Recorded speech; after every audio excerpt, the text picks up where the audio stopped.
Ahora sí, recording in progress. Buenas tardes a todos y a todas. Bienvenidos a una nueva clase de Física 1 de este turno B del segundo cuatrimestre de 2021. Ya estamos llegando a diciembre. Yo estoy aterrorizado con esto. No puedo creer que se me haya ido el año, otro año más. Así que, bueno, no voy a compartir mis penurias con ustedes en este momento, menos grabándose, así que voy a pasar a la materia.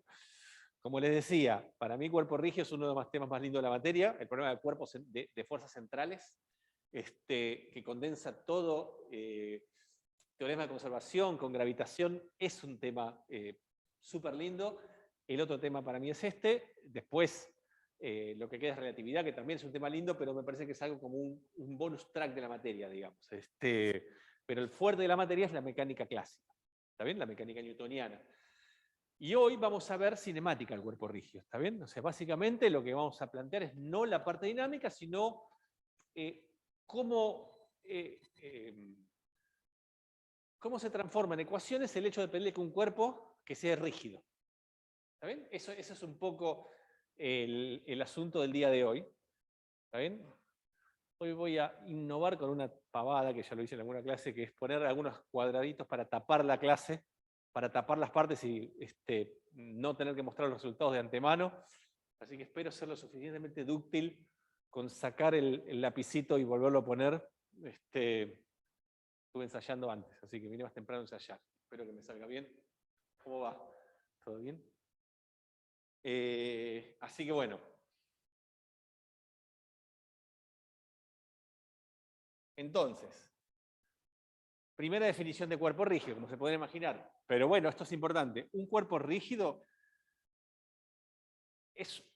lo vamos a pensar como un sistema de muchos cuerpos todos juntos, ¿está bien? Un sistema de n partes, en donde las distancias entre todas las partes permanece invariable entre sí. Es decir, si yo tomo dos puntos cualquiera del cuerpo rígido, la distancia entre esos dos puntos permanece siempre invariable. ¿Está bien? Eso es la condición de rigidez. O sea, que es rígido, ¿está bien? Por supuesto, es una aproximación ideal, ¿está bien? Y básicamente lo que estamos descartando es que no existan ni vibraciones ni deformaciones. ¿Sí? Cuando un cuerpo, bueno, puede vibrar, uno puede modelar las vibraciones como si tuvieran resortes, ¿está bien? Porque uno asume que las posiciones que tiene son posiciones de equilibrio, entonces cualquier perturbación la puede pensar como resorte, que ya sabemos que es una buena aproximación para cualquier interacción alrededor de la posición de equilibrio, ¿está bien?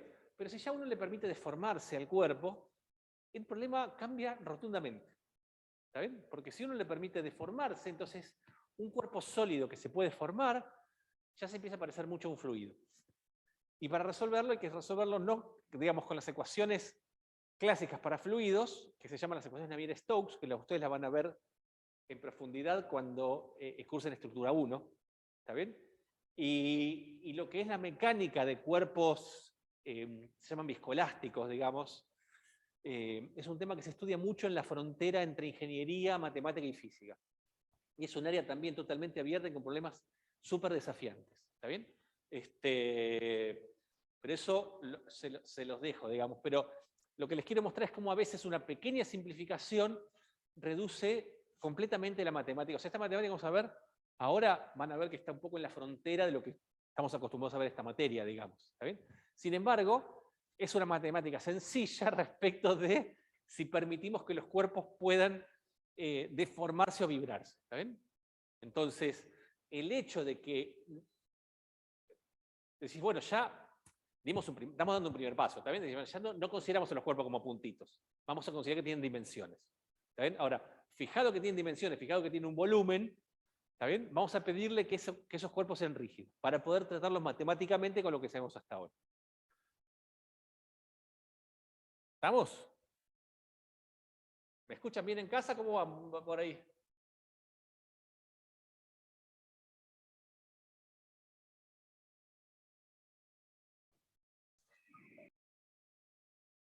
Ah, acá.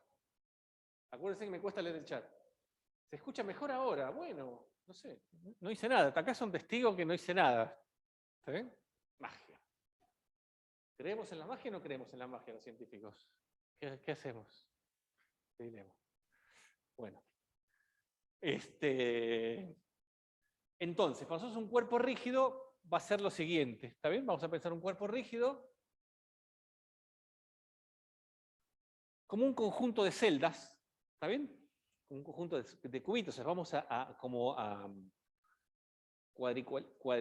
hacer una cuadrícula sobre el rígido. ¿Está bien? Vamos a pensarlo como si fueran todos pequeños cubitos, uno al lado del otro. ¿Está bien? Cada parte del cubito va a tener una porción de masa. ¿Está bien? Si yo tengo un cubito en la posición R sub i, una parte del rígido en la posición R sub i, vamos a asumir que esa parte del rígido tiene una parte de la masa total, ¿está bien? Que va a ser delta M sub i. ¿Sí? Va a tener un cierto volumen, que va a ser delta B sub i. ¿Sí? De manera que, digamos, si suponemos que la densidad del rígido es homogénea, ¿está bien? El cociente entre la masa en cada elemento de volumen y el volumen de ese elemento de volumen es constante y nos da la densidad del cuerpo rígido en un límite extraño, que es el límite cuando el volumen es infinitesimalmente chiquitito, pero no tan chiquito como para acceder a la estructura molecular, o sea, para perder la continuidad del cuerpo. ¿Está bien? Vamos a suponer que estos elementos de volumen son muy chiquititos, ¿está bien? Pero no tan chiquitos para ver los átomos ni las moléculas. ¿Está bien? O sea, nos vamos a mantener en la aproximación del continuo. ¿Sí? ¿Se entiende un poco la idea? Más o menos. O sea, un elemento de volumen vamos a pensar lo que es algo que es muy chiquito. Pero si yo empiezo a hacer las cosas, o sea, no puedo tomar un límite delta tendiendo a cero, como estás acostumbrando antes, porque si yo tomo el límite cuando está tendiendo a cero, empiezo a ver la estructura de la materia adentro. Y yo no quiero ver la estructura de la materia, lo quiero pensar como si fuera un continuo que no tiene estructura. También no tiene estructura atómica. ¿Sí? Entonces, si agarramos dos partes cualquiera del cuerpo rígido, una parte que está en la posición R sub i y otra parte que está en la posición R sub j, que también tiene otra partecita de la masa y otra partecita del volumen, ¿está bien? La condición de rigidez es esta de acá. ¿Sí? Es decir, que la distancia, o sea, el módulo de la diferencia de las posiciones, sea constante para cualquier par de puntos que agarremos. O sea, si eso se cumple para todos los puntos, decimos que esto es un cuerpo rígido. ¿Sí? ¿Estamos en casa? ¿Cómo van con eso?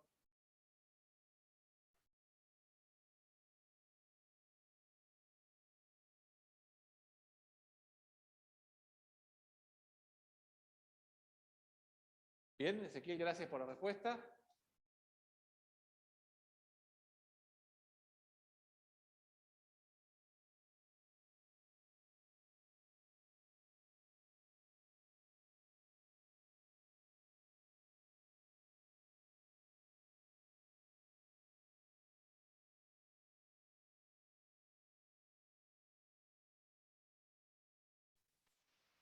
Profe, me parece que se muteó.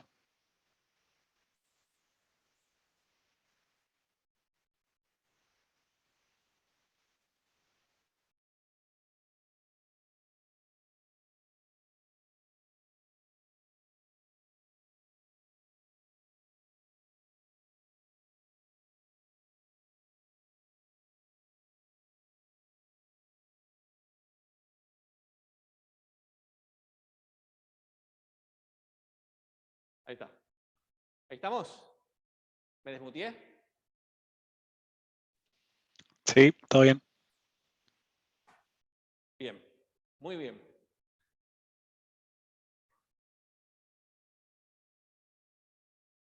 ¿Se ve bien así si lo achico un poquito? Bueno, esa es la condición de...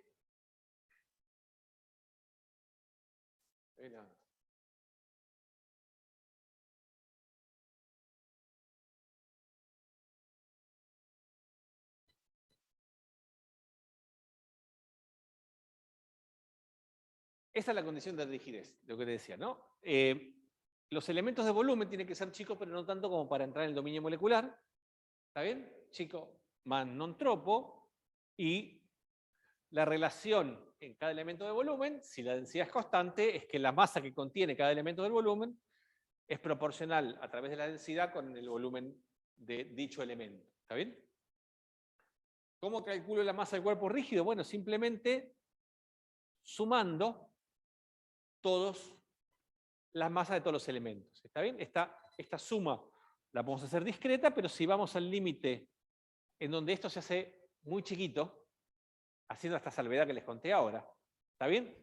Y además tomo infinitos elementos del volumen, lo divido al rígido en elementos cada vez más chiquititos, ¿sí? Puedo pensar esta suma, primero la puedo expresar a través de cada elemento de masa a través del elemento de volumen, ¿está bien? Con la densidad, y esto podemos hacer la aproximación al continuo y calcular la masa como la integral de la densidad por el diferencial de volumen, ¿está bien? Y acá no estoy haciendo ninguna asunción de que el rígido sea homogéneo, ¿está bien? Si fuera homogéneo, entonces esta densidad es constante y sale afuera, pero también contiene esto la posibilidad de que el cuerpo rígido tenga densidad no homogénea. ¿Sí? Sería raro, en general no nos vamos a meter por ahí, pero digamos, si nos metiéramos tampoco es tan complicado.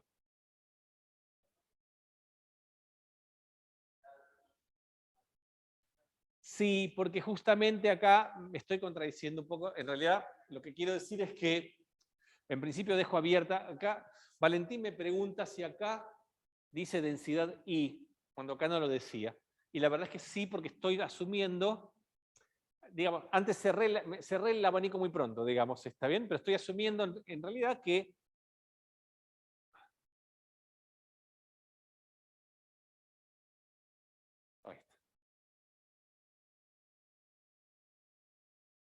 ¿está bien? Que cada elemento de volumen en principio puede tener una densidad distinta, así que la densidad no sea homogénea. ¿Sí? ¿Estamos? ¿Me siguen hasta acá?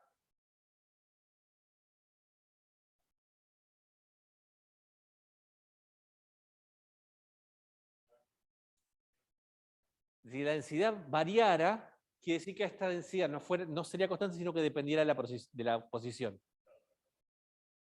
¿Cómo?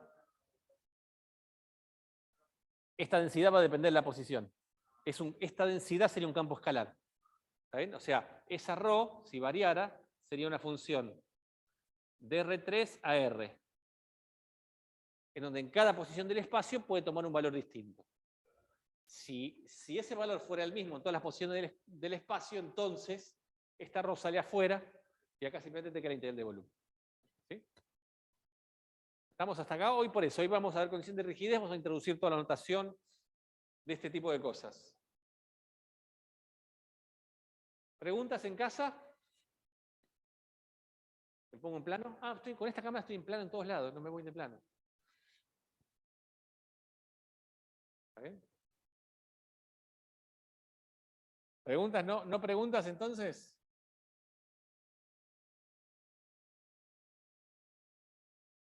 Entonces, una cantidad que vamos a usar mucho, digamos, acuérdense que cuando teníamos un sistema de partículas, una cantidad central era la posición del centro de masa. ¿Está bien? ¿Por qué central? ¿Por qué es central y es tan importante el centro de masa en un conjunto de partículas?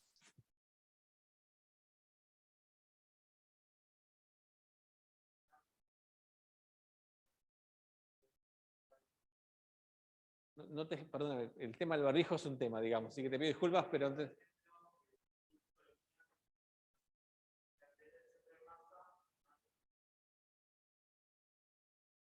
Ok, acá, ¿cómo era que te llamas?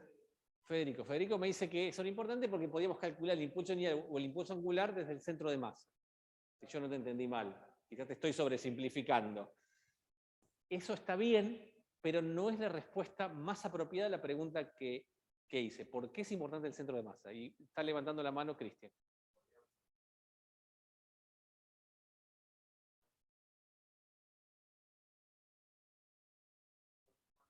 Porque podríamos pensar el problema como un objeto puntual. Las respuestas están bien encaminadas, pero son incompletas en algún punto. ¿Está bien? Es una pregunta conceptual de este tema. ¿Por qué el centro de masa es tan importante?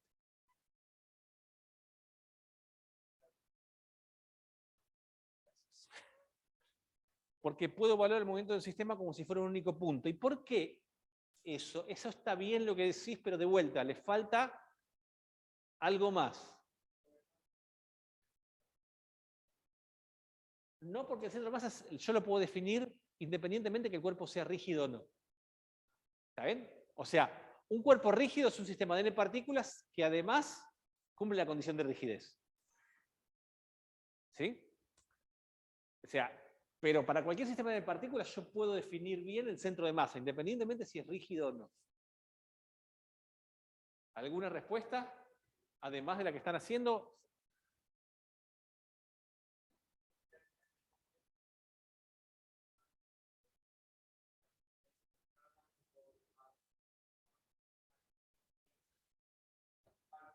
Bueno, Valentín dice que, y por ahí está, la respuesta que yo quiero está escondida en lo que dijo Valentín. Él dice que puede ser un buen sistema de referencia si las fuerzas externas son cero, porque es como un sistema inercial. Y también, Juani me dice,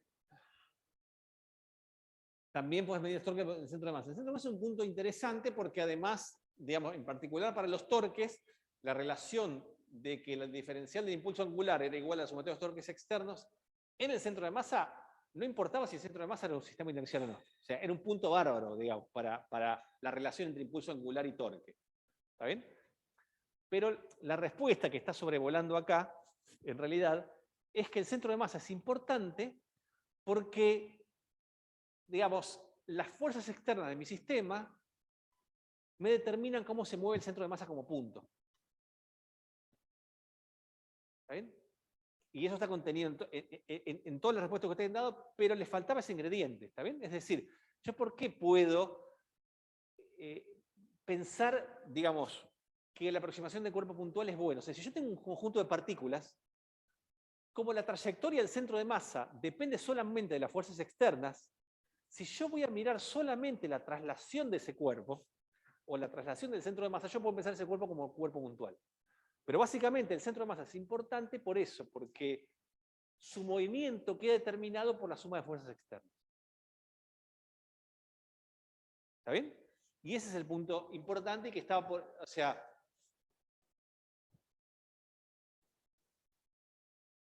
ese es el punto que estaba atrás de eso. En particular, en los cuerpos rígidos, vamos a ver también juega un papel fundamental, porque para todo sistema de partículas ya vimos que es importante y es muy útil calcular, como dijeron acá, el impulso lineal y el impulso angular respecto al centro de masa. Vamos a ver que para cuerpos rígidos esa no es la excepción. Y un cuerpo rígido es un sistema de partículas que además cumple la condición de rigidez, es que la distancia entre dos puntos cualquiera es siempre constante. ¿Estamos? ¿Estamos en casa? Entonces, ¿cómo lo calculo? Como lo calculo siempre. ¿Está bien? Nada más que ahora vamos a usar en el cuerpo rígido la aproximación al continuo. ¿Sí? Si yo tenía un sistema de n puntos, en donde cada punto tiene una masa delta m sub i en la posición r sub i, entonces la posición del centro de masa la calculamos como el promedio ponderado de las posiciones, ponderado con las masas que hay en cada posición, dividido la suma de la masa total. Es decir, 1 sobre m por la suma de igual 1 hasta n de delta m sub i por r sub i. ¿Está bien esta definición? ¿Estamos con lo que ustedes ya saben? Si yo ahora tomo la aproximación de que esos, digamos, los volúmenes sean infinitamente chiquitos y tener infinitos de esos volúmenes, es decir, hago una parcelación lo más finito que pueda, entonces, y además, uso que cada elemento de masa lo puedo escribir como el producto de ρ por el diferencial de volumen, entonces, el primer paso es que esta suma la puedo expresar así, y el segundo paso es que el límite de esa suma es una integral. ¿Está bien? Que la posición del centro de masa es 1 sobre m por la integral, y acá está un poco lo que vos preguntabas, Juan Ignacio, de la densidad de valor en la posición R por el diferencial de volumen. ¿Sí? ¿Se entiende? Hoy es una clase importante por esto, porque hoy vamos incorporándose de a poco nueva notación. ¿Está bien? O sea, la forma de estas definiciones que ya conocemos, pasarlas al continuo, ¿está bien? Pensando que el cuerpo rígido no es un conjunto de masitas que están separadas, sino que es como un continuo de masa distribuida en el espacio, me permite pasar de esta suma a esta integral. ¿Se entiende este pasaje? ¿Sí? ¿Todos acá? ¿Me siguen o no? Si hay algo que no entienden, díganme, porque es el día, es el momento. Lo que vos quieras. Sí.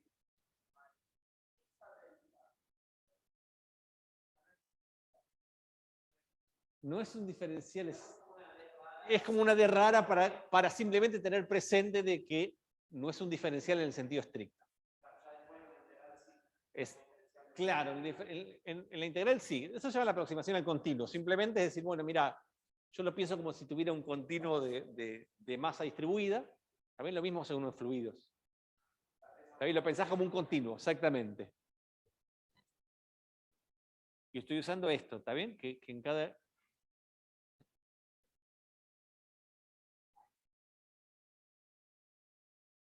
Bueno. Así es difícil dibujar. Pero que en cada cubito que está en la posición R sub I, tengo un poquito de masa que es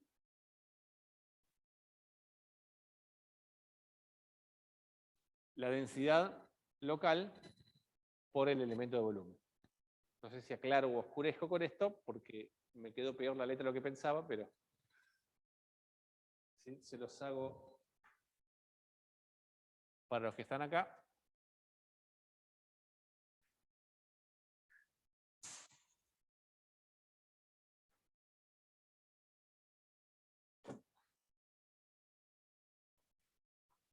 De vuelta, si yo supongo que tengo un cuerpo rígido acá, un pedacito de cuerpo rígido,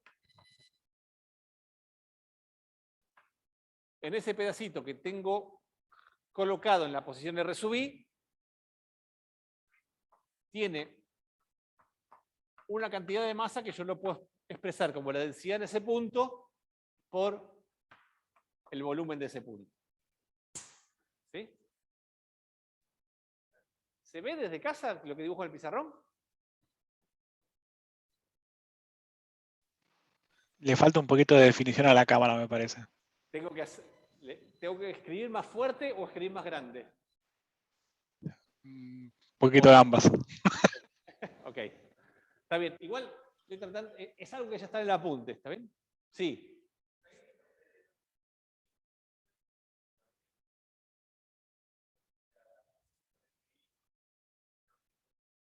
Sí. Podría ser. ¿Está bien? Sí. Podría ser. Y ahora vamos a ver un ejemplo en donde vamos a ver eso, digamos. Pero sí. ¿Está? ¿Estamos hasta acá? ¿Somos todos amigos o no? ¿O estamos en pie de guerra? Bueno. Con el cel se puede hacer zoom. ¿Con el celular de quién, Maxi? ¿Con el mío?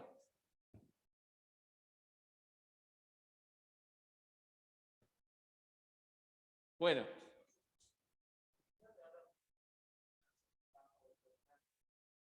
No, no es un campo vectorial. Ah, sí, es un campo vectorial. Perdón.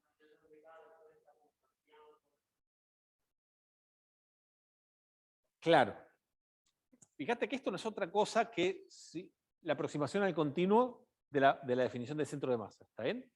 Y efectivamente, esta integral, en realidad son tres integrales. Esta y esta. ¿Está bien? Porque si este vector posición lo expresamos como x en el inversor más y en el j versor más z en el j, eso sí usamos en cartesiana. También lo podríamos poner en polares. ¿Está bien? Y hacer esto en polares. O sea, nada nos impide. Da un vector, lo puedo representar en el sistema de coordenadas que más que me resulte más útil. ¿Sí? Entonces, la coordenada X del centro de masa va a ser el X pesado por la densidad integrado en todo el volumen. Ahora vamos a ver un ejemplo para que esto quede bien claro. ¿Está bien? Esa es la primera observación. La segunda observación es que el centro de masa de cuerpos homogéneos, lo que yo decía un cuerpo homogéneo es un cuerpo cuya densidad no depende de la posición, coincide con el centro geométrico de la figura. ¿Sí? Ok. ¿Estamos bien?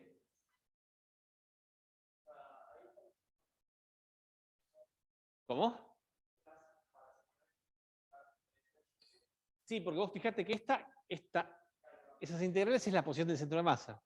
Entonces, si yo escribo las posiciones en coordenadas cartesianas, ¿está bien? Entonces, esta integral en realidad son 3 integrales. La que me da la coordenada de X del centro de masa, la que me da la coordenada Y del centro de masa y la que me da la coordenada Z del centro de masa.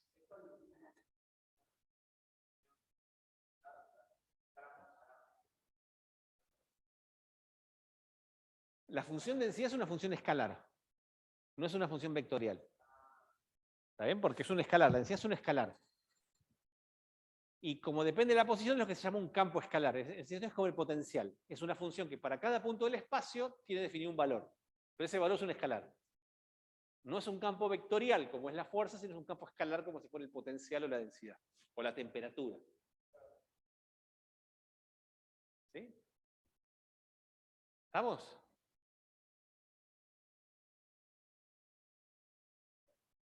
¿En casa? ¿Preguntas?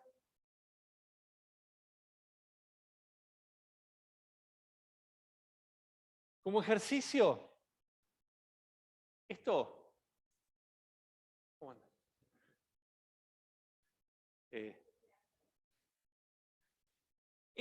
Digamos, aunque no parezca, esto es un cono. ¿Está bien? Dibujado con un corte. ¿Sí?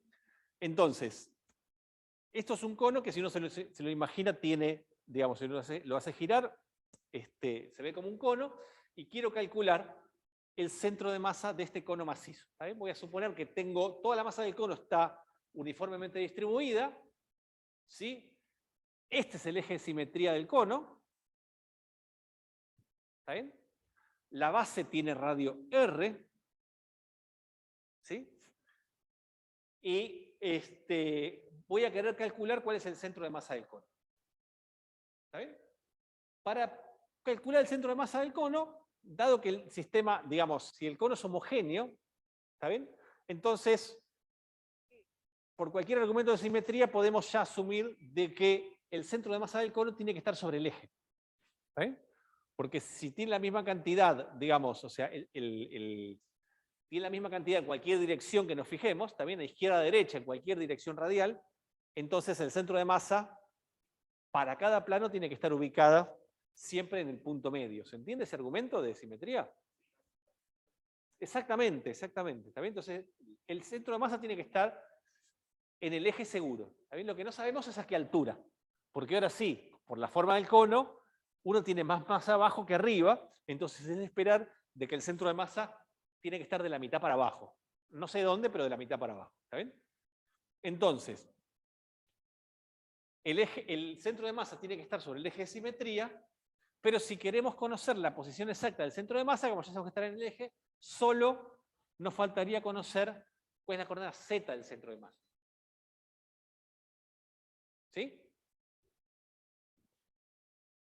La coordenada z del centro de masa, si vamos a la definición que hicimos antes, es directamente la integral de la densidad por z por el diferencial de volumen, dividido la masa. Y la masa total la podemos calcular también como la integral de la densidad por el diferencial de volumen. ¿Sí? Esto me va a dar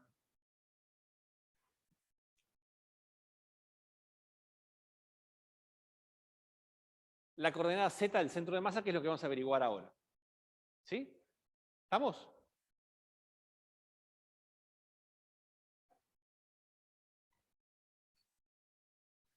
Entonces, la estrategia que vamos a hacer, y que va a ser un poco común a esta materia, es aprovechar las simetrías del problema para llevar esta integral de volumen. ¿Está bien? Si yo la tuviera que hacer como te enseñan en análisis para unas funciones en varias variables, escribía el diferencial de volumen en las coordenadas que a mí me interesa, y integro y listo, digamos. Pero acá lo que vamos a hacer es llevar esa integral de volumen a la integral de una variable. ¿Está bien? Vamos a asumir que la densidad es constante, como decíamos esto, y vamos a dividir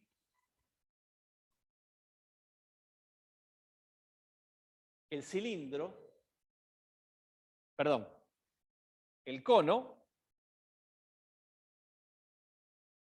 acá se ve mejor, en pequeños cilindros. ¿Está bien? Esto quizás no parece un cilindro, pero si yo corto las fetitas lo suficientemente finitas, ¿está bien? Casi que no veo esta inclinación. Entonces lo puedo tomar como que yo tengo, en realidad, distintas como fetas, ¿está bien? Y esas fetas las puedo pensar como cilíndricas. ¿Sí? Lo que voy a tener es que a medida que, fíjense que la relación entre el radio de la feta, digamos, el radio de la feta va a estar relacionado con la altura, porque las fetas que están más abajo tienen más radio y las fetas que están más arriba son más chiquititas, ¿está bien? ¿Me siguen hasta acá? ¿En casa?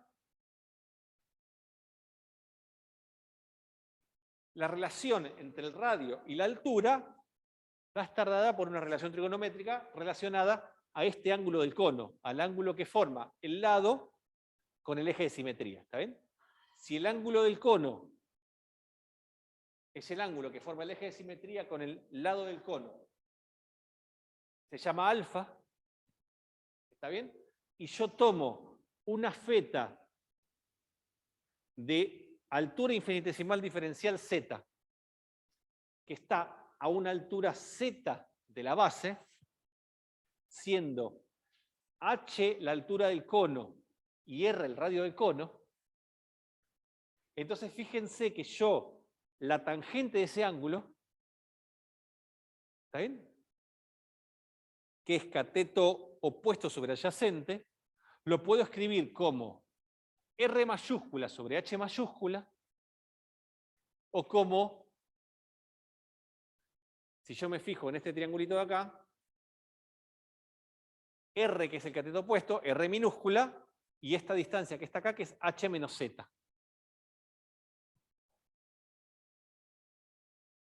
¿Sí? Entonces, R es H como R minúscula es H menos Z.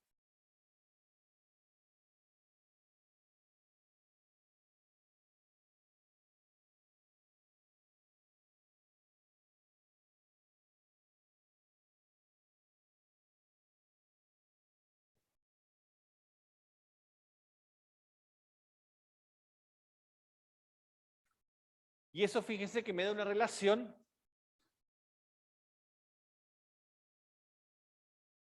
entre el radio y la altura. ¿Está bien? O sea, el radio que tiene esa feta y la altura en la que se encuentra. ¿Sí?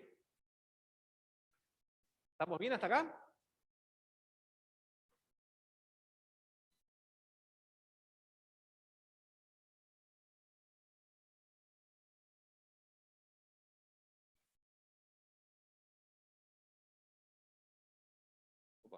Saqué todo de golpe. No era la idea. Pero bueno. Entonces, si yo ahora calculo el elemento de volumen, o sea, cuál es el volumen infinitesimal que ocupa una feta que esté a la altura z, eso básicamente va a ser el volumen de un cilindro. ¿Está bien? Va a ser el área de la base, que es pi por radio al cuadrado, por la altura, que es diferencial z. ¿Está bien? Pero el radio que tiene una feta que está a una altura z es esto de acá, es h menos z sobre h por r, que elevado al cuadrado me da esto acá. ¿Está bien? Entonces fíjense qué es lo que hice. Expresé.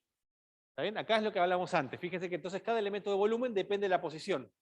Como yo lo tomo, a distintas alturas, cada elemento de volumen tiene distinto volumen. ¿Está bien? Y acá dejo la expresión exacta de cómo depende de z. Entonces yo con esto puedo calcular la masa del cono en términos de las propiedades geométricas. ¿Está bien? En términos del radio de la altura y la densidad. Si yo calculo esto de esta manera, fíjense que calcular la masa es directamente integrar ρ por el diferencial de volumen. El diferencial de volumen es esto que está acá, ρ es esto que está acá, que como es constante sale afuera.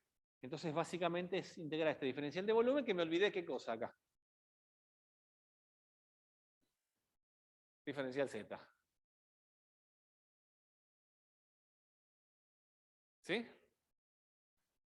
Entonces, calcular la masa en términos de la geometría de este cono, simplemente es ahora sacar afuera todo lo que es constante, pi r cuadrado, h cuadrado salen afuera, y entonces simplemente me queda integrar esta función cuadrática que es h menos z al cuadrado diferencial de z. Esta integral es trivial, si uno la hace, va a ver que le da h cubo sobre 3. ¿Sí? Con lo cual, la masa del cono, en términos de las características geométricas del cono, lo puedo expresar de esta manera. ¿Sí? Rho por pi por r cuadrado sobre 3 por h. Esta expresión la voy a llamar 4.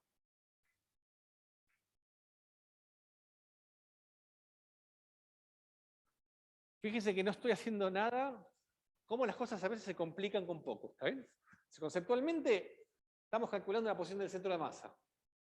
Lo único que dijimos es que ahora sí, las partículas no están puestas discretas en el espacio, sino que si yo voy a pensar un cuerpo rígido, un cuerpo que tiene forma, voy a pensar que la masa está distribuida en un dado volumen, entonces calcular la posición del centro de masa se me transforma en calcular integral. Y estamos viendo un ejemplo de cómo calcular la posición del centro de masa para una distribución continua de masa. En este caso para un cono. ¿Está bien? Pero estamos en un concepto que ya vimos antes, que es posición del centro de masa. O sea, lo que estamos complicando ahora es un poco las cuentas nada más. ¿Estamos bien? ¿Me siguen hasta acá? ¿En casa cómo estamos?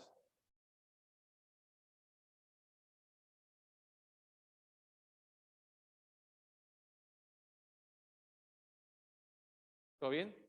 ¿Te avisan por el chat que está todo bien? Muy bien. Todavía no tenemos el centro de masa, Gustavo, pero ya estamos re cerca.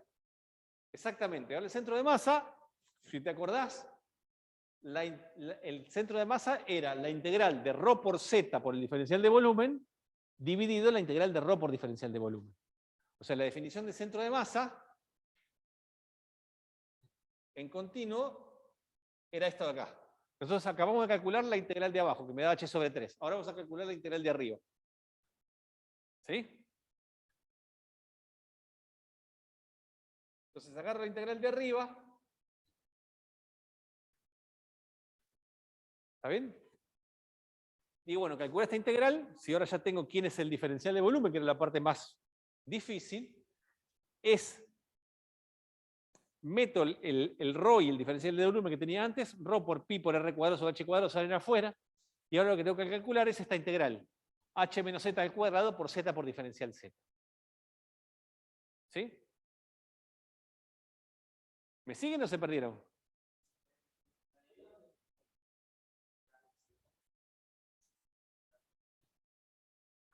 La densidad en z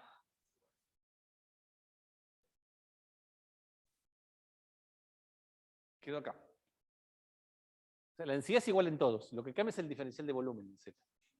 La densidad es la misma. O sea, fíjate que yo, digamos, la cuenta que tengo que hacer es esta.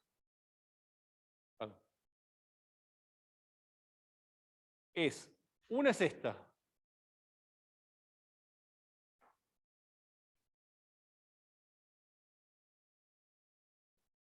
Que ya la hicimos. ¿Esta cuánto da?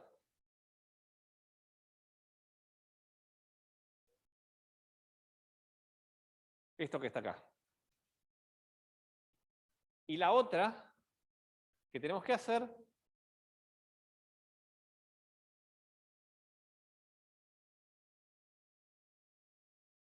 es la misma pero con un z al medio. ¿Está bien? Entonces, me va a quedar lo mismo que acá, pero con un z, si te fijas. Entonces, ρ por pi por r cuadrado sobre h cuadrado salen afuera, y me va a quedar h menos z al cuadrado por z diferencial z. Si te fijas acá, bueno,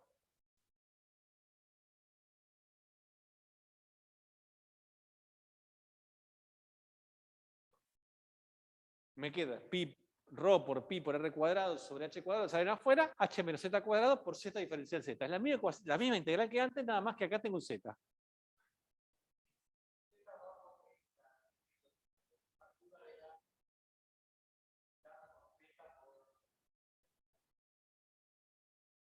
Exactamente. El z del centro de masa es ρ por z diferencial de volumen dividido ρ diferencial de volumen. ¿Sí? Las coordenadas x y no las calculo porque ya sé que no están en el eje.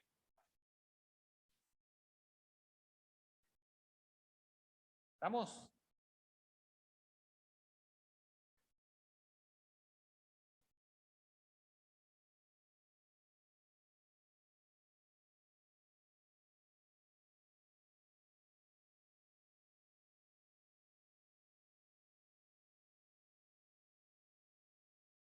Entonces simplemente acá les muestro, oferta del día, primera vez, cómo hacer esta integral. ¿Sí? La integral de entre 0 y h de h menos z al cuadrado por z diferencial z, simplemente desarrollo. Bueno.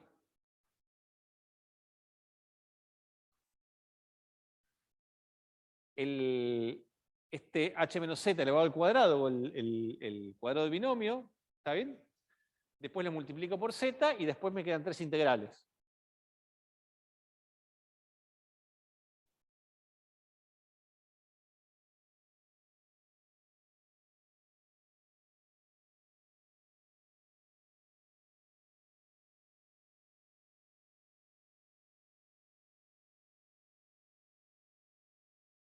¿Está bien? Y cuando hago esa integral, acá me queda h cuadrado por z diferencial z, el h cuadrado lo saqué afuera, menos 2h por z cuadrado diferencial de z más z cubo diferencial de z. Me quedan tres integrales que son súper sencillas.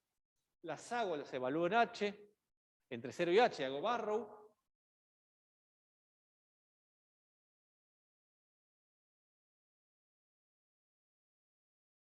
Bueno, esta parte no me la esperaba.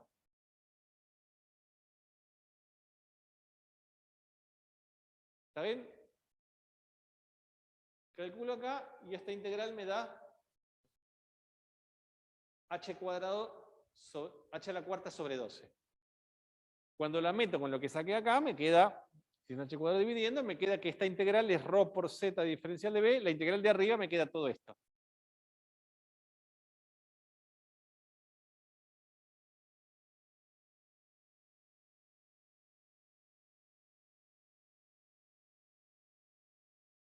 ¿Está bien?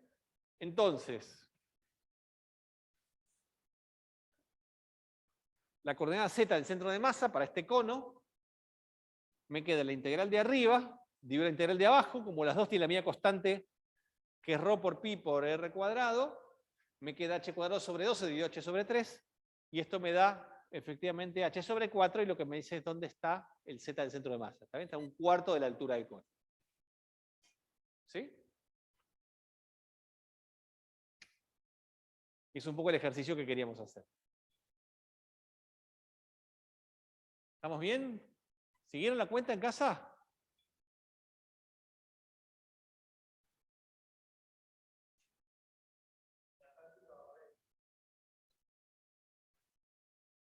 No me acuerdo, o sea, creo que alguno hay, ¿no? ¿O no? Ok. Alguno mínimo. Esto es un ejercicio para ver cómo se puede hacer. ¿Está bien? Y acostumbrarnos a hacer este tipo de cuentas.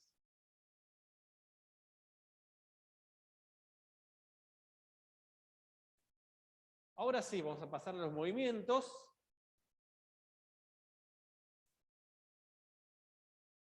¿Sí? Vamos a pasar a la cinemática. ¿Qué movimientos posibles tenemos de un CR? CR, ya saben qué es, ¿no? Cuerpo rígido, ¿está bien?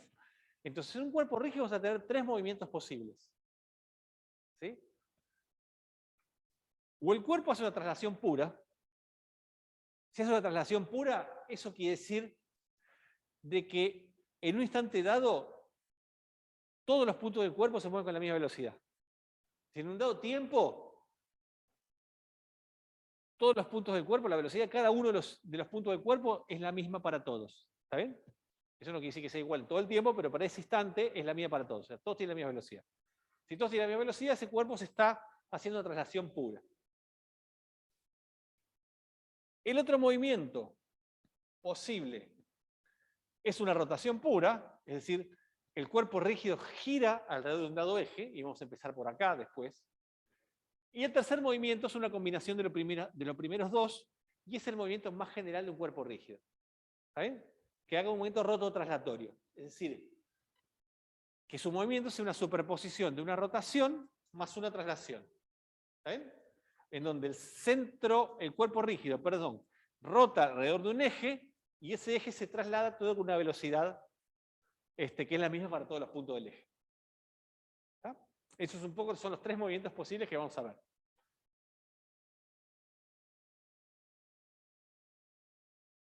Consideremos primero una rotación pura. ¿Está bien? Supongamos que el cuerpo rígido rota alrededor de un eje. Ese eje es un eje que pasa por acá. Esa rotación viene determinada por un vector de velocidad angular omega. ¿Sí?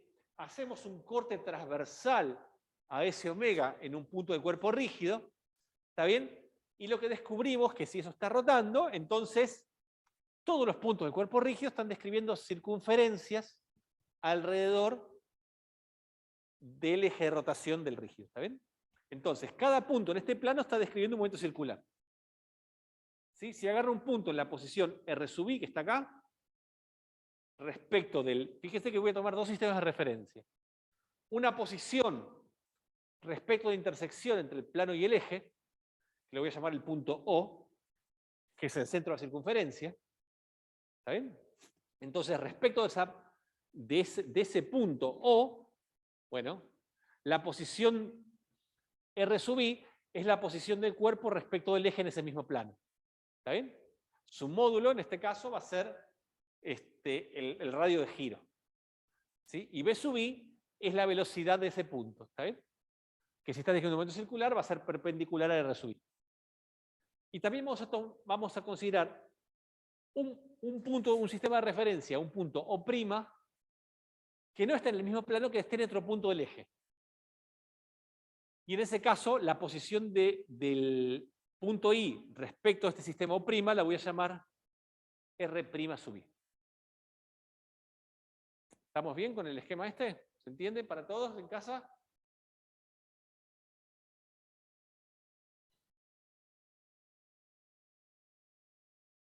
Entonces, esto es lo que decía antes. Todos los puntos del plano perpendicular al eje se mueven en círculos concéntricos. ¿Sí? Alrededor del eje de rotación del punto que está en el centro.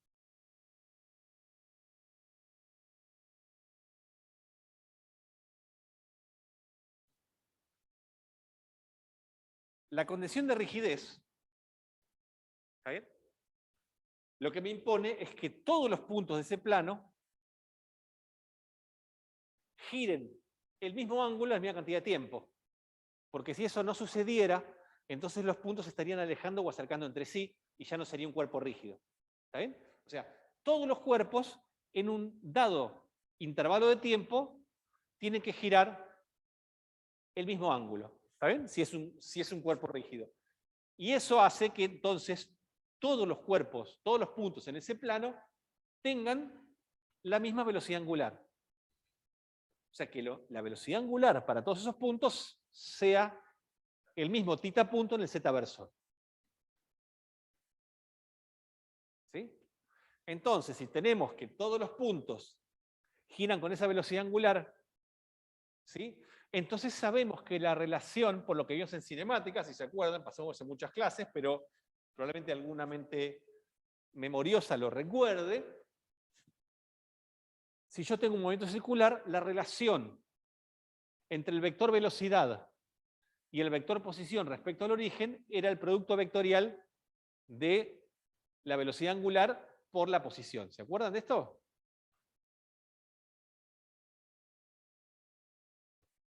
La parte escalar es la que me da, si yo tomo el módulo, esto me dice que la velocidad es θ punto por r. ¿Sí? Acuérdense que la velocidad en polares era r punto en r versor más r por θ punto en θ versor.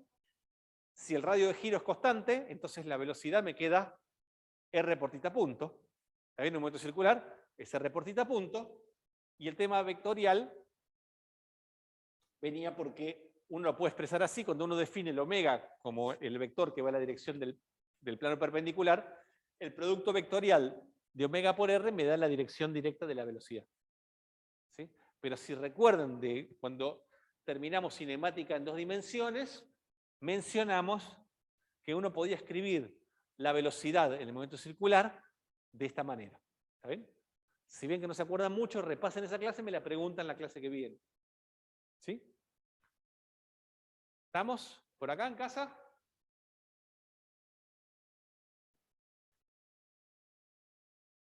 ¿Me siguen hasta acá o...?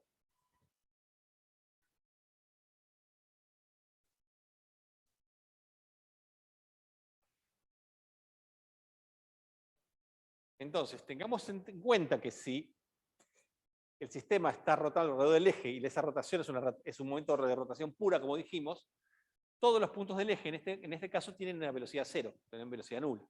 Nos están moviendo respecto a mi sistema inercial que estamos mirando. ¿Sí?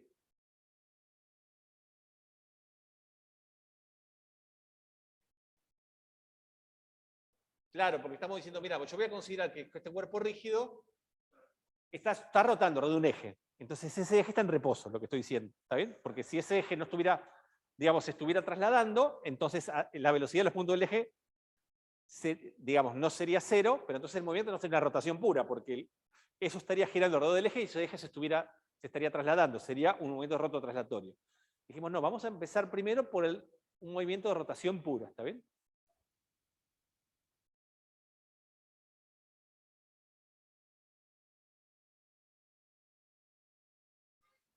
¿Qué pasa si en lugar de medir las posiciones desde el punto O, que es la intersección del plano con el eje, la medimos desde un punto O', que no necesariamente está en el plano? ¿Saben? Que está en cualquier punto del eje. ¿Sí? Es decir, ¿qué pasa si medimos las posiciones desde acá? Desde 1', donde no estará en el plano, y entonces la posición de este vector, la posición de este punto iésimo va a estar dada por el vector R' sub i y no por el vector R sub i. ¿Sí? Bueno, fíjense que en ese caso yo puedo escribir el vector R' sub i como el vector que me dice la posición del punto O respecto a O', o sea, el RO', más R sub i. ¿Está bien? Es una composición de vectores típica de transformación de Galileo. ¿Esto lo entienden o quieren ir al dibujo? Exactamente, igual.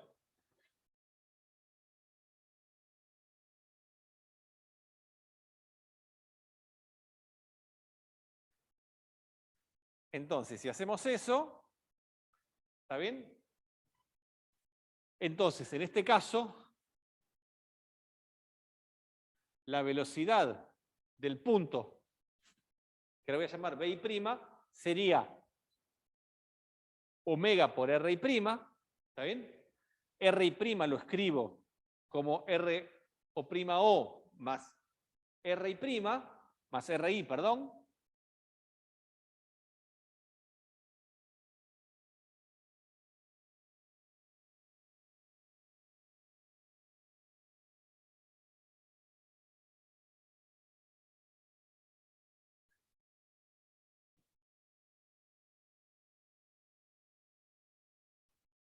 Me queda una nota ahí. ¿Sí? Y entonces fíjense que yo puedo descomponer este producto vectorial, puedo hacer propiedad distributiva, me queda omega por RO' más omega por R sub i. Este producto vectorial es cero, porque estos vectores son paralelos, y entonces esto me queda, esta velocidad que podría ser distinta a medida de día de ese O' es la misma que antes. ¿Está bien? Es decir, que la velocidad de cualquier punto del rígido la puedo escribir como el producto vectorial de omega por R, siendo R la posición de cualquier punto del rígido respecto de un punto del eje. ¿Está bien? Es decir, la velocidad, si yo tengo un cuerpo rígido que es un movimiento de rotación pura, gracias, un blackout, entonces la velocidad de cualquier punto del rígido la puedo escribir de esta manera, siempre y cuando tenga que las posiciones tengo que referir a un punto del eje cualquiera. ¿Sí? ¿Estamos bien?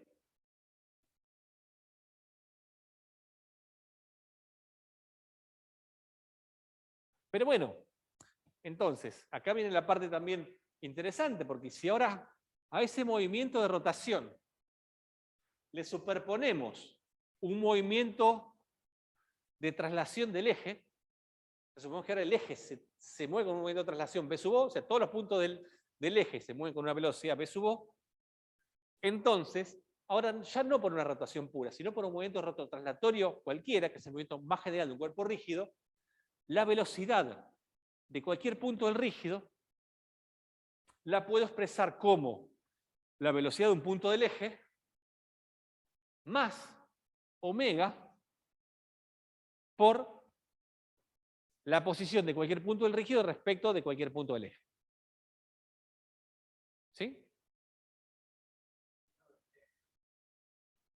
Esta posición es la posición medida desde algún punto del eje. ¿Está bien? Pero vamos a ver que eso ya en 2 minutos nos interesa más.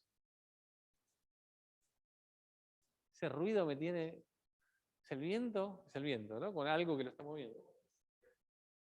La última vez habíamos pensado que eran unas palomas. ¿Vos sabés qué es? El ruido ese. No, entonces no te dejo hacer preguntas. Queremos respuestas, no preguntas.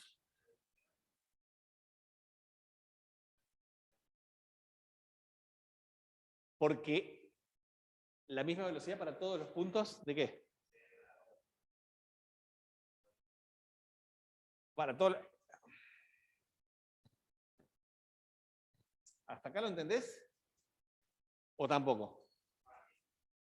¿Esto no lo entendiste? ¿Y esto de acá?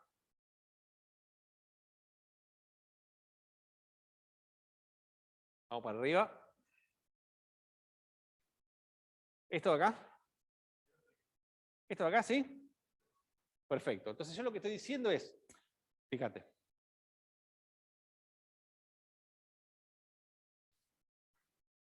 La velocidad de este punto, B sub I, yo la puedo expresar como omega por R sub I. ¿Está bien? Hasta ahí se me seguís. Lo que te digo es que si en lugar de tomar las posiciones de acá, las tomo de cualquier punto del eje, esta velocidad, o sea, multiplicar B sub I, digamos, omega por R sub I, es lo mismo que multiplicar omega por R' sub I. ¿Y sabes por qué? Porque fíjate que R' sub I lo puedo expresar como la suma de este vector más este. Como esta componente multiplicada por omega me da 0, o sea, lo que te estoy diciendo acá es que el B lo puedo expresar, el B sub I, como omega por R sub I, o como omega por, R' sub I. ¿Y por qu'é puedo hacer esto? Porque este R' sub I es igual a R sub I más R o prima. Y como este R o prima es paralelo a omega, no importa si ahora yo me muevo acá, porque lo que yo me muevo en el eje, en este producto vectorial se me hace 0.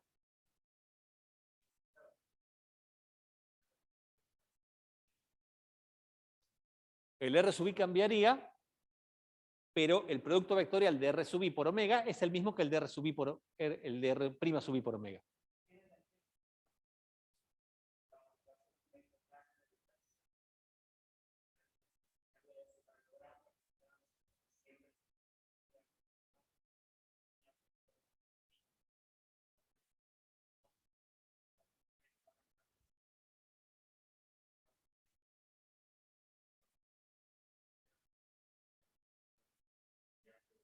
Sí, sí, claro.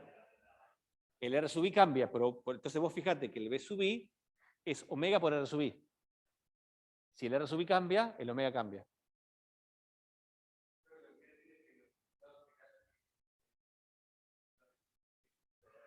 Ok, ahí entiendo.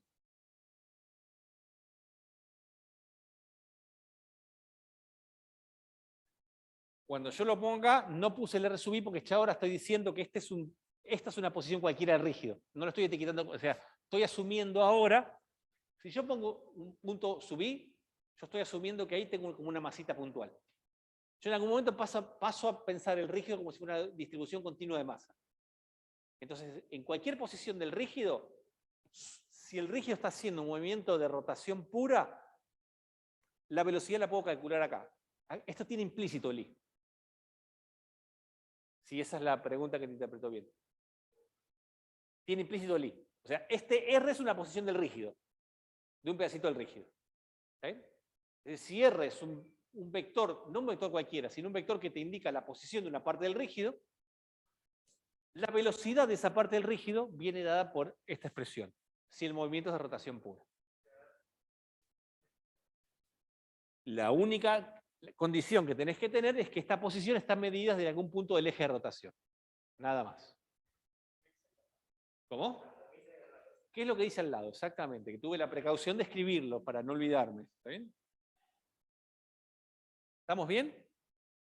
Entonces, si ahora digo, bueno, para suponerte que el eje se mueve.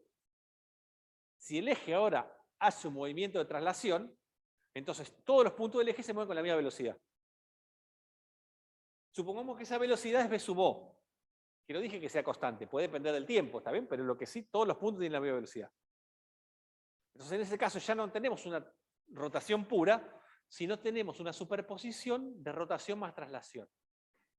Y eso es el movimiento más general que puede tener un cuerpo rígido. Un movimiento rototraslatorio. Entonces, ¿qué te estoy diciendo acá?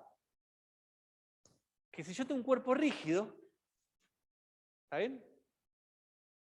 Yo puedo saber el campo de velocidades de todo el cuerpo rígido, es decir, puedo saber la velocidad de cada punto del cuerpo rígido, simplemente conociendo la velocidad de rotación y la velocidad de traslación del eje.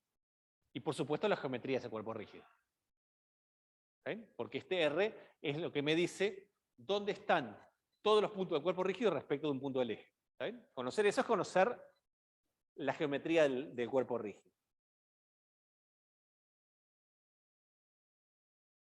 ¿Estamos?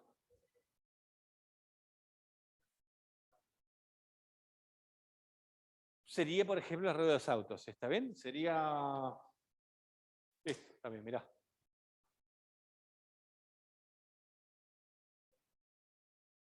¿Está bien? El centro de masa. Si vos calculás el movimiento del centro de masa de la pila, el centro de masa de la pila, si despreciamos el rozamiento con el aire, hace un tiro vertical, un tiro oblicuo. Pero al mismo tiempo, vos podés pensar que la pila está girando alrededor del eje de simetría, digamos. Entonces tiene una rotación y una traslación. ¿Está bien? La traslación, y eso lo vamos a ver en la clase que viene, la traslación del centro de masa viene dada por las fuerzas externas. ¿Está bien? Y además, el hecho de que la masa esté distribuida alrededor del centro de masa y cómo está distribuida, entonces cómo actúa el peso en distintos lados, te determina cómo está rotando eso. ¿Sí? O sea, no es lo mismo como rota una pila que si yo tengo una pelota. O sea, la rotación del cuerpo va a estar determinada por la forma. ¿Está bien? Depende cómo sea la forma del cuerpo, eso va a rotar de diferentes maneras. Y eso lo vamos a describir cuando veamos las ecuaciones de Newton para el cuerpo rígido, la clase que viene. Hoy estamos simplemente siendo un paso previo que es la parte cinemática de esto.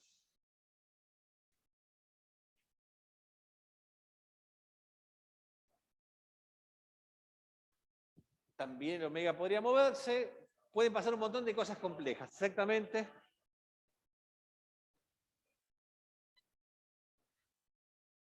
Sí, pero vamos de a poco. ¿Cómo? Bueno, en un giróscopo eso pasa, digamos, pero vamos a ver giróscopos a hacer en la última clase, si llegamos bien, vamos a la última clase de cuerpo rígido donde pasa relatividad, ¿está bien? Es un tema que no entra en la práctica, que si lo vemos solo en la teórica. ¿Estamos bien hasta acá? ¿En casa? ¿Estamos bien?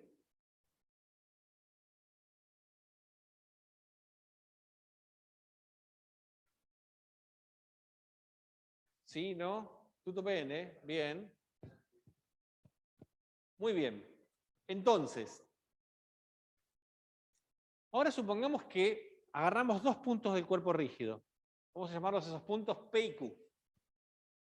¿Está bien? Si P y Q son puntos del cuerpo rígido, entonces la velocidad de P la puedo expresar como la velocidad del eje más omega por la posición del punto P respecto de un punto del eje. ¿Está bien? Y lo mismo para Q. ¿Sí?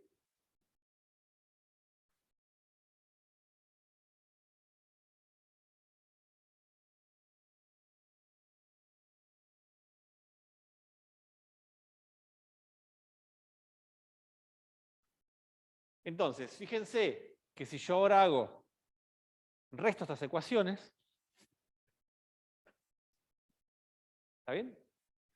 Lo que me queda es que la relación de velocidades entre dos puntos cualquiera del rígido, la diferencia, o sea, la velocidad relativa entre dos puntos cualquiera del rígido, la puedo expresar como omega por la posición relativa entre esos dos puntos.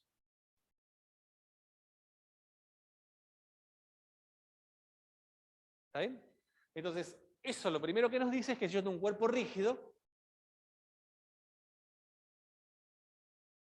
la velocidad relativa entre dos puntos del rígido es siempre perpendicular a la posición relativa entre esos dos puntos. ¿Está bien?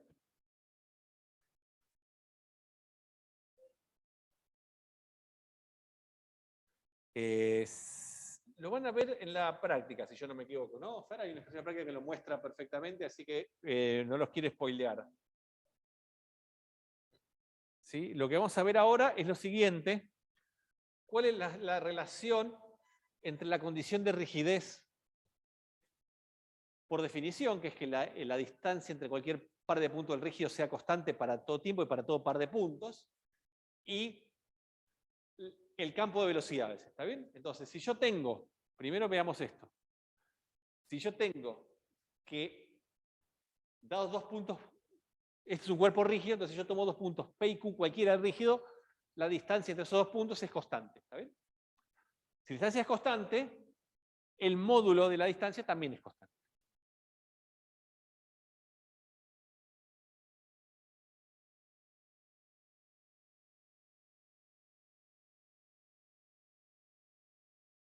Entonces, si yo derivo esta expresión de acá, fíjense que la derivada de esta expresión lo que me da es que la derivada de esto, si este módulo al cuadrado lo expreso como el producto escalar del vector por sí mismo, lo puedo expresar de esta manera. ¿Está bien? Y eso básicamente es lo que me dice, digamos, que si la distancia entre dos puntos rígidos es constante, entonces la velocidad relativa entre esos puntos tiene que ser perpendicular a la posición relativa entre ellos, que es algo que está de acuerdo con lo que dedujimos de ahí, de arriba, del campo de velocidades. ¿Está bien?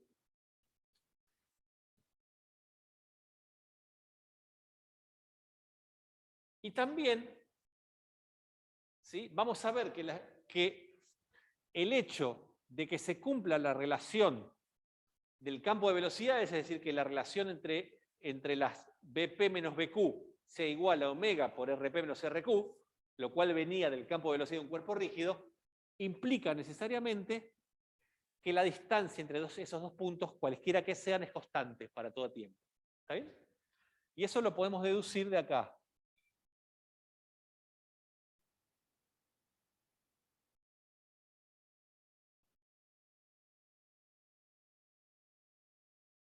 ¿Está bien? O sea, si partimos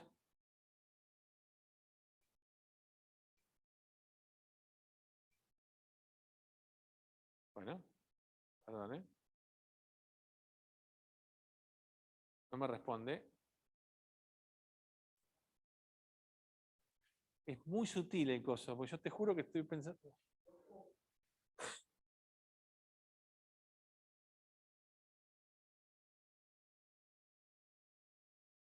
No pierdan la paciencia, chicos, de esos suspiros.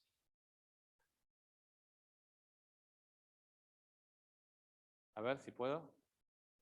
Bueno, esto quise hacer la clase un poco mejor y me salió un poco peor. Bueno. Supongamos que partimos de la definición del campo de velocidades que me daba que BP menos BQ era igual a omega por RP menos RQ. ¿Está bien? Y agarro y hago el producto escalar a ambos miembros de esta igualdad por RP menos RQ. ¿Sí? A la izquierda me queda esto, que BP menos BQ, producto escalar por RP menos RQ.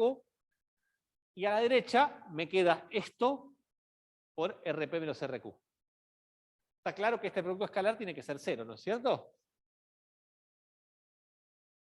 ¿Sí? ¿Lo ven todos eso? Porque el producto vectorial de omega por RP menos RQ es perpendicular a RP menos RQ y omega. ¿Está bien? Entonces, si yo lo multiplico por el producto escalar de RP menos RQ, me tiene que dar 0. ¿Sí? Simplemente estoy diciendo eso. Entonces,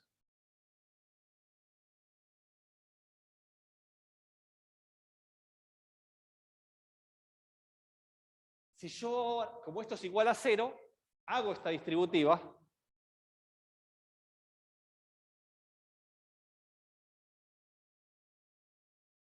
¿sí? Y paso el BQ por RP menos RQ del otro lado. ¿Sí? Y entonces me queda del lado izquierdo esto que está acá y del lado derecho esto que está acá. ¿Sí? Fíjense que lo que tengo del lado izquierdo es la proyección de la velocidad del punto P en la recta que une P y Q. ¿Está bien? Lo voy a llamar la velocidad de P, la componente de la velocidad de P en la dirección de PQ. Y esta es la velocidad del punto Q en la misma dirección. Como estas cosas son iguales, lo que me dice es que la componente de la velocidad de P en la dirección que une P y Q es la misma que la componente de la velocidad de Q en la misma dirección. Eso quiere decir, ni más ni menos,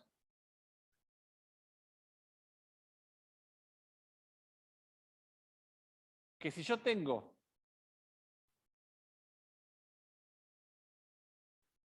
dos puntos P y Q que se mueven con distintas velocidades, las componentes de las velocidades en la recta que los une es la misma para ambos. Es decir, que estos puntos pueden estar girando, pero seguro, si se cumple que las velocidades de cada uno de ellos se expresa con ese campo de velocidades, las velocidades de ellos en la recta que los une es la misma. Es decir, que no se van a acercar ni alejar. ¿Está bien? Es decir, esta igualdad implica necesariamente que la distancia relativa entre esos puntos es constante. ¿Sí? ¿Cómo? Sí. No, no. Es la componente de la velocidad de la dirección relativa. Estamos diciendo eso, digamos.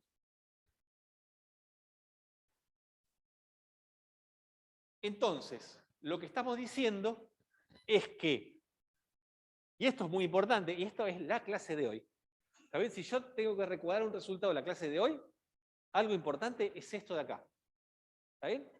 Lo que acabamos de mostrar es que si la distancia entre dos puntos cualquiera rígido es constante, entonces la velocidad entre ambos la puedo escribir a partir de esta relación de campo de velocidades y viceversa. Y sí, solo sí. ¿Está bien?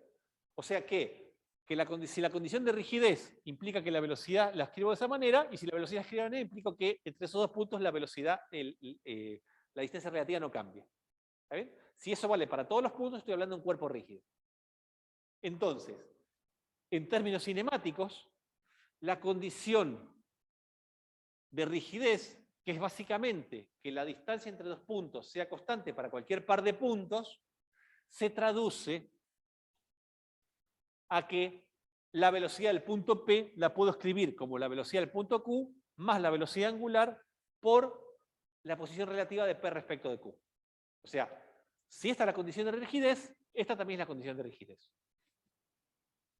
Entonces, decir que un cuerpo es rígido, lo puedo decir de esta manera, pero mucho más cómodo para que vamos a ver de acá en adelante, es de esta manera. ¿Está bien? Porque lo que estamos diciendo es que si dos puntos rígidos, sus velocidades relativas se escriben así, entonces su distancia relativa no cambia. Y eso es un cuerpo rígido. ¿Está bien? Ese es el resultado de la clase de hoy. En particular, si ahora en lugar de ser un punto Q cualquiera, ese punto Q es el centro de masa, entonces la velocidad del punto Q va a ser la velocidad del centro de masa más omega por la posición relativa de P respecto al centro de masa. ¿Está bien? Eso vale para cualquier punto, en particular el centro de masa, y sabemos que el centro de masa es un punto que es súper cómodo para hacer un montón de cuentas. ¿Está bien? Es un punto de referencia, y entonces esa relación nos va a venir de perlas. ¿Está bien? ¿Me siguieron en casa? ¿Se entendió?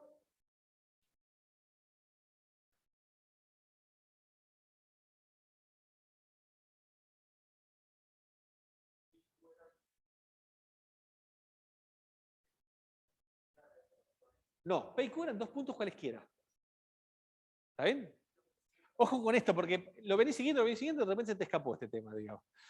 ¿Sí? Entonces hay que volver a repasar la clase.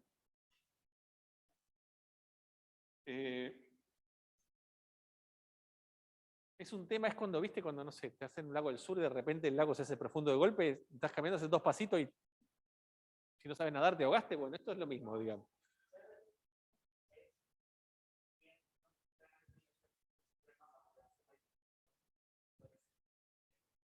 Habíamos llegado hasta acá, ¿se acuerdan? Les hago la repasada. ¿Sí?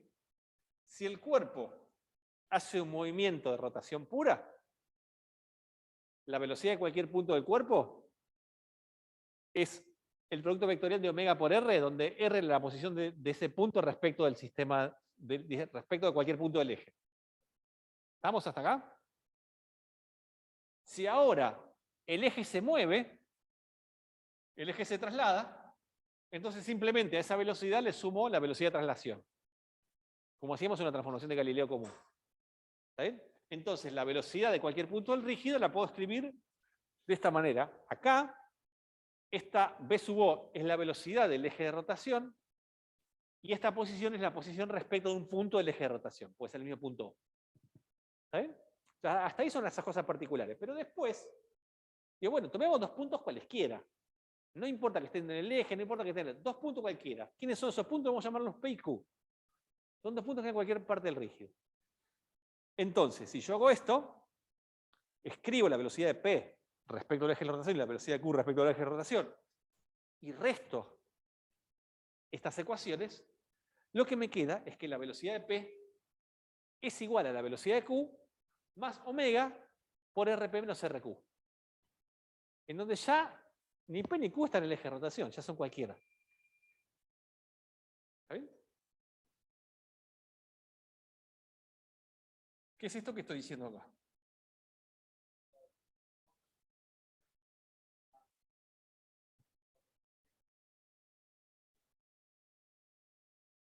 ¿Está bien? Y después digo, bueno, en particular, si Q es el centro de masa, bueno, con P es el centro de masa, pero vale para cualquiera, ¿está bien? Pero lo importante es esto, lo importante es que si yo tengo un cuerpo, o sea, decir que dos puntos tienen esta relación, la velocidad relativa de estos dos puntos se escribe de esa manera, es decir que eso es un cuerpo rígido. Y no porque lo diga yo, o porque lo dice cualquiera, o porque nos dijeron que tiene que ser así, sino porque lo pudimos demostrar. ¿Está bien? Hay una relación de sí, solo sí, entre la condición de rigidez y el campo de velocidades de un cuerpo rígido.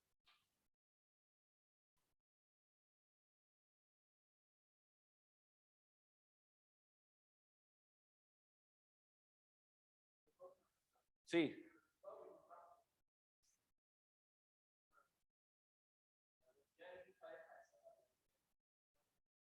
Es la velocidad de cualquier punto del rígido. Cualquier punto. Es un punto, es la relación entre dos. O sea, tenés un rígido como es el de la pila, agarrás dos puntos cualquiera. Y la velocidad entre dos puntos cualquiera es omega por. Sí, por supuesto. Por supuesto. Pero eso vamos a ver que lo vamos. Digamos. Por eso esto es importante poner que es el centro de masa. ¿Está bien? Porque vos decís poner que no sabés la velocidad de cualquier punto rígido, pero quizás sí podés saber la velocidad del centro de masa. ¿Por qué la velocidad del centro de masa? Porque la velocidad del centro de masa la determinan las fuerzas externas.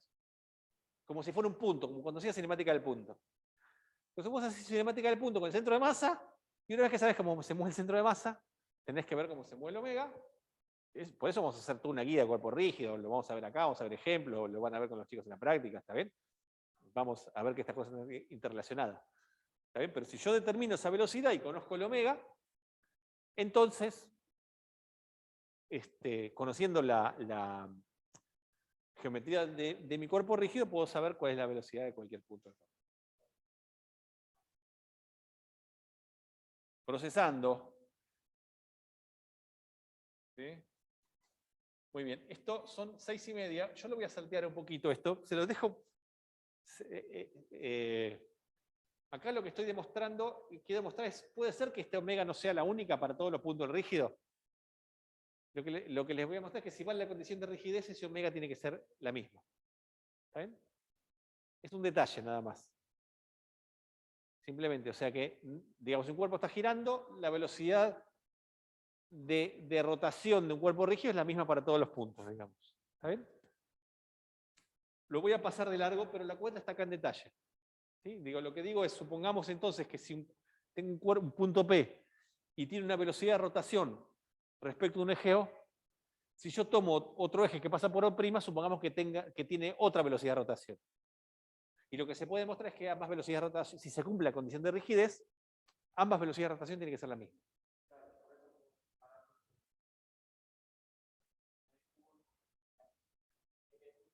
Claro, exactamente. Decime. Siempre rototraslatorio general. Siempre, ¿está bien? Pero bueno, lo voy a pasar esto porque no quiero ir sobre, digamos, quiero terminar antes de las 7 y quiero hablar de eje instantáneo de rotación antes de que terminen. ¿Está bien? Entonces, resumen de esta parte, importante, es un recuadro. La velocidad, que yo puedo escribir la velocidad de cualquier punto respecto a la velocidad, conociendo la velocidad del centro de masa y omega, ¿está bien? Lo que quiere decir es que por más que pensemos un cuerpo rígido como un conjunto de n partículas, porque yo lo divido en n partes, ¿está bien? Si esas n partículas no tuvieran ninguna relación entre sí, entonces, para conocer las velocidades de esas n partículas, yo necesitaría conocer las tres componentes de cada una de esas partes. Si yo tuviera n partículas, que cada una va a su bola, ¿está bien? Entonces, la velocidad de esas n partículas, para yo conocerlas, tendría que conocer las tres componentes B sub X, B sub Y, B sub Z de esas n partículas. ¿Cómo? Poner que es un gas. En ese caso decimos que el sistema tiene 3n grados de libertad. Grados de libertad son la cantidad de variables independientes que vos necesitas para describir un estado de un sistema, un estado microscópico. ¿Está bien?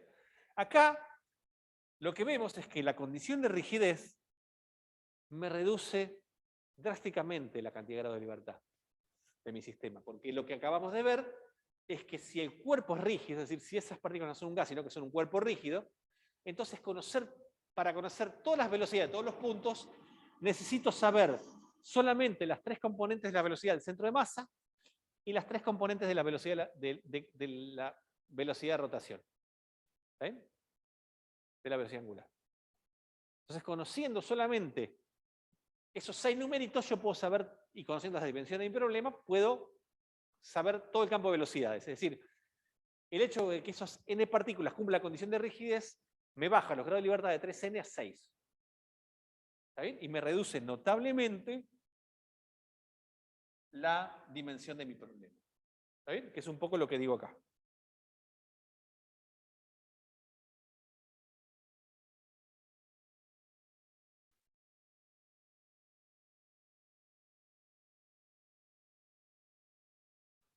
Después acá también les dejo un resultado para bonus track, ¿está bien?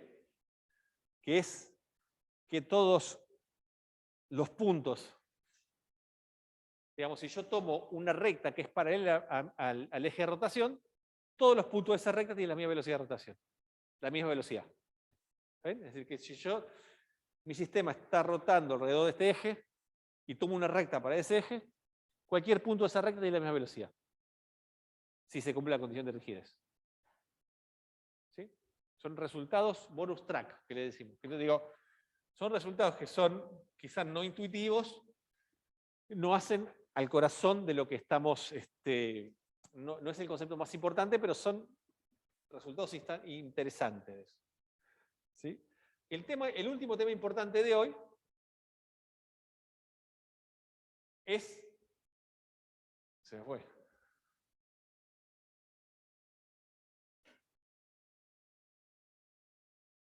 El concepto de eje instantáneo de rotación. ¿Sí? Vamos a llamar un eje instantáneo de rotación, o cualquier eje de rotación, al conjunto de puntos respecto del cual el movimiento del cuerpo rígido hace una rotación pura. Un eje de rotación es el conjunto de puntos alrededor del cual ese rígido hace una rotación pura. También en particular vamos a ver que ese conjunto de puntos puede ir cambiando con el tiempo, en el cual se llama eje instantáneo de rotación. Y el ejemplo por excelencia es este ejemplo. Supongamos que tenemos un cilindro que rueda por el piso, ¿está bien? ¿Me siguen en casa? Cilindro que rueda por el piso. ¿Está bien? Estoy aprovechando el ojo de pez. ¿Lo ven? ¿Ven la tiza que rueda? ¿O se durmieron todos? Ya, se escaparon. ¿Está bien? Entonces consideremos esto, y esta forma de expresarlo es muy importante. Consideremos un cilindro que rueda sin deslizar. Así que el cilindro no patina en el piso, ¿está bien? Que va rodando sobre el piso. Entonces, este movimiento puede pensarse como un movimiento rototraslatorio en el cual el cilindro gira alrededor del eje que pasa por el medio y el eje se mueve a una velocidad v sub o, ¿está bien? Se está trasladando con esa velocidad. ¿Está bien? Lo podemos pensar como una combinación. O sea, visto de esa manera, yo pienso este movimiento como un movimiento rototraslatorio en donde gira alrededor del eje de simetría y a su vez ese eje de simetría se va trasladando con una cierta velocidad. ¿Está bien?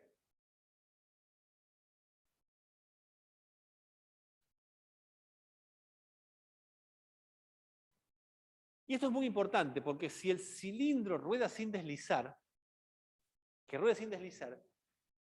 quiere decir que todos los puntos de la recta del cilindro que están en contacto con el piso, es decir, todos los puntos que están justo acá, en el punto donde el cilindro toca el piso, tienen que tener velocidad nula.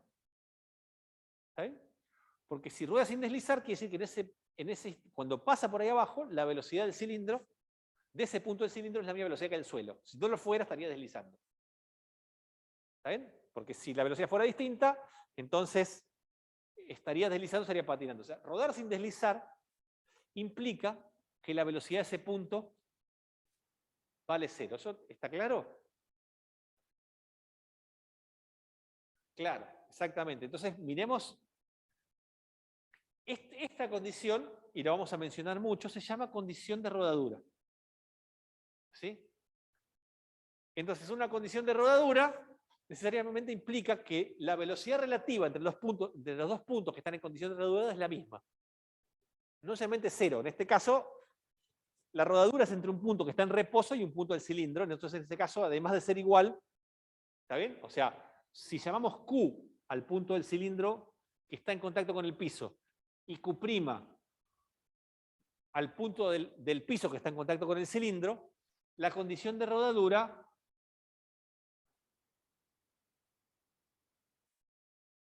es que BQ y BQ' son la misma.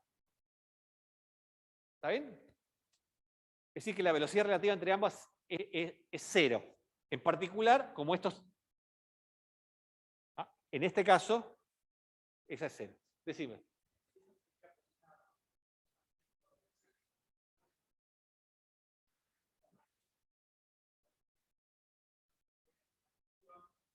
No nos adelantemos. Eso es una condición de...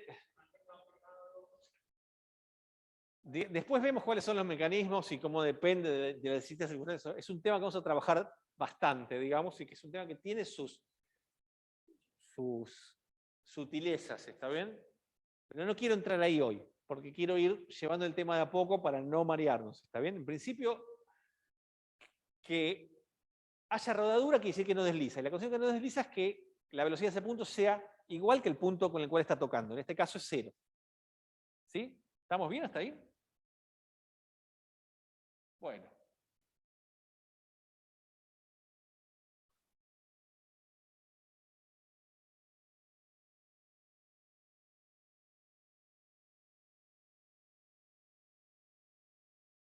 Bueno, de a poco.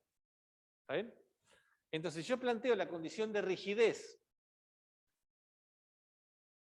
¿Sí? Para ese punto, supongamos que pongo un sistema de referencia, llamo Y al eje vertical, X a la dirección del movimiento del eje, y Z sería el eje que está saliendo, ¿está bien? X por Y es Z. Entonces, y planteo la condición de rigidez entre el punto que está en el medio en el eje, que es el punto O o el centro de masa, el punto Q, cuya velocidad es 0, y eso está mediado por la posición del punto Q respecto de O, que es este vector que va acá. ¿Está bien? Si yo lo escribo entonces, y fíjense que necesariamente, si esto se desplaza acá y la velocidad de este punto es 0, esto está girando así, o sea que la velocidad de rotación va en sentido contrario al eje Z, o sea que la velocidad de rotación va a ser omega menos Z. RQ menos RO es R en el menos Y versor, B0 es B0 en el X versor, y la velocidad de Q es 0. ¿Está bien? Entonces, fíjense que la condición de rodadura más la condición de rigidez me imponen un vínculo entre la velocidad del eje, que es la velocidad del centro de masa, y el omega. ¿Está bien? Que haya rodadura quiere decir que la velocidad del punto O es igual a omega por R.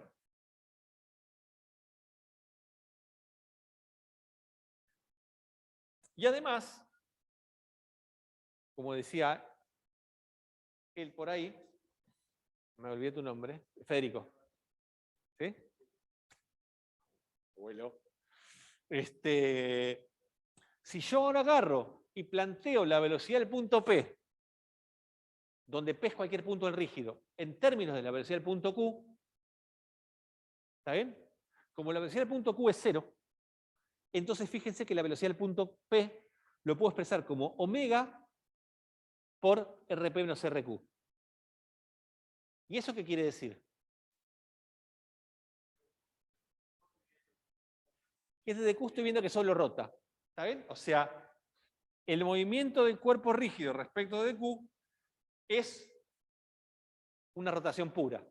Ahora, como Q necesariamente no son simples los mismos puntos rígidos, porque se van renovando, porque a medida que va rotando van cambiando, ¿está bien? Todos se van vistiendo de Q en algún momento, por lo menos todo lo que está en la superficie. Entonces decimos que la recta que pasa por Q es un eje instantáneo de rotación. ¿Sí? Y eso es el último concepto importante de la clase de hoy. Bueno. ¿Sí? Es decir, que si nosotros ahora nos paramos en el punto Q y graficamos el perfil de velocidades, el perfil de velocidades tiene que ser una cosa así, como está acá. O sea, todos los puntos tienen que describir como si fuera una rotación pura, ¿está bien? Desde el eje instantáneo de rotación. O sea, en algunos casos, un movimiento rototraslatorio, no siempre, puede verse como una rotación pura alrededor del eje instantáneo de rotación. ¿Sí?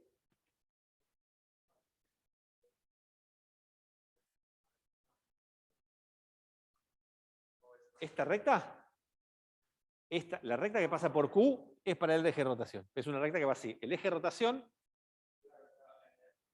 está acá, ¿está bien? Y está acá. ¿Sí?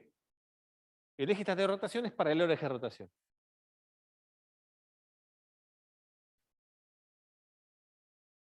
¿Está bien?